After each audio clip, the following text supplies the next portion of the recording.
So yung mga kageng-geng, kumusta kayo dyan? At ngayon lang tayo uli nagkita. Ayan, so yun bali, continuation lang to na naalala nyo mga kageng-geng yung pinakita ko sa inyo, yung spotty dog na nilagay natin doon sa may ano niya, sa may dapuan kasi nga gusto ko paamuin siya.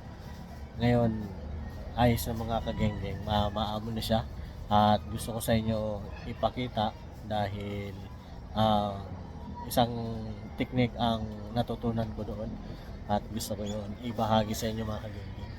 Ito na pala siya. Yan, ganito na siya kamo mga kageng-geng. Simpleng dapuan lang itong ginawa ko dito. Ayan, eto na siya mga kageng-geng. Bite na nyo. Yan. Yan, tapos makarong na siyang bumalik sa kanya dapuan. Ayun, pinapakain ko pala dito sa kanya ay Integra 2. Bait na siya. Ito nga pala si Barber. Ayan, kasi galing to doon sa barbero dito sa amin. Bali pinalit ko siya ng lovebird. 2 lovebird yung pinalit ko. Ayan, kapalit niya. Bali ito, Barber.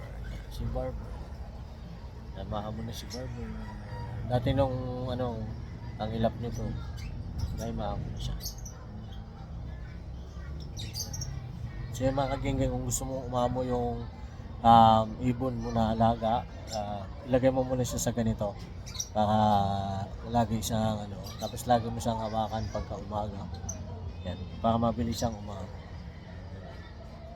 Yan. So yun, pwede na natin to ipangan kasi maamo na siya.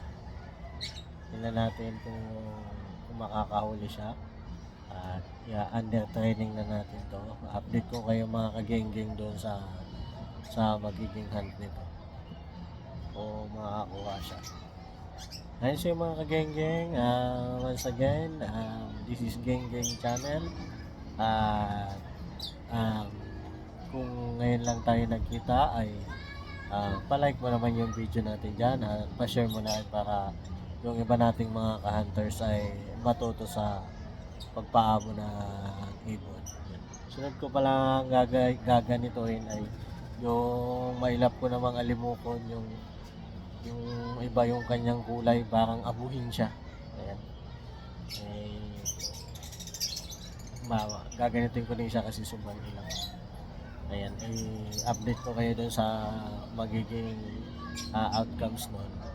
Ayan, siya yung kageng-geng at see you ulit sa next vlog natin.